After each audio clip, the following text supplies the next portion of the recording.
India's obsession over Western culture has been increasing at full speed, especially in the past 2 decades. We had thousands of cafes in India, but none of them got the grand welcome as much as Starbucks did. Men of this generation don't even know how to wear a vesti.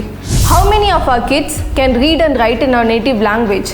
When Justin Bieber performed in India, the crowd was uncontrollable. But our classical singers and dancers perform at empty halls. They get no audience even if the ticket is free.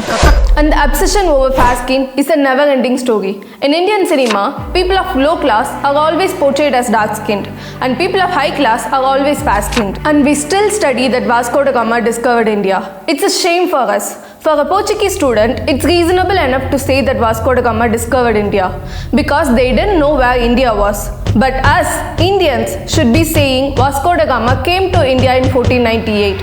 But still, after 75 years of independence, we are still saying that Vasco da Gama discovered India. Even recently, when actor Madhavan said Panchangam has been used in rocket science, internet was full of trolls, as if anything that is Indian cannot be right. But to the same incident, ISRO scientist Mileswamy responded that Panchangam is very much for rocket science. The only thing that has to be corrected is Panchangam is not something that was calculated 1000 years ago. It is something that has to be calculated every year. But this response never went viral.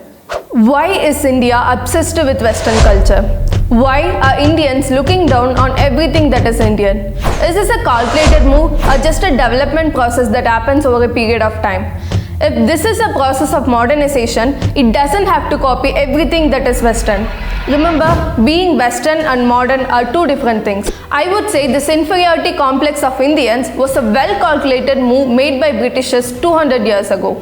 The education system we are following today was made by a man who thought Indian knowledge and language are completely worthless. For instance, he said of Indian literature, a single shelf of good European library was worth the whole native literature of India and Arabia. Yes, he is Thomas Babington Macaulay, the man who designed our Indian education system, the man who was completely blind towards the richness of Indian heritage, the man who believed that the Western science is far superior to Indian knowledge. Macaulay wanted the government to spend money only on importing Western education and advocated to shut out all the educational institutions of Indian culture.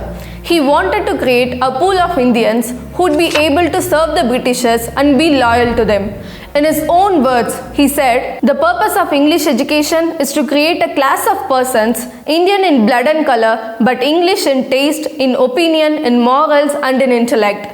And today, he is quite successful at what he wanted. That's why we are familiar with Einstein, not with Aryabhatta, the Indian sage who invented zero 1500 years ago and propounded that the earth is round, rotates on its own axis and revolves around the sun, which is called the heliocentric theory in Western culture. It was an Indian sage named Sushruta taught plastic surgery and cataract surgery to the world around 2800 years ago.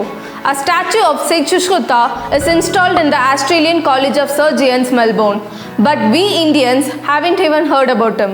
Angkor Wat, the largest religious building on this planet, was built by a Tamil king named Suryavarma. How many of you read even a single line about this in your school days? Forget about you. I, being an history graduate, didn't read a single line about this. We were busy learning about the Great Wall of China and the Pyramid of Egypt. There's a saying in history. People without the knowledge of their history, origin and culture are like trees without roots. If we have no pride in who we are, we would be half-baked Britishers in the next 50 years.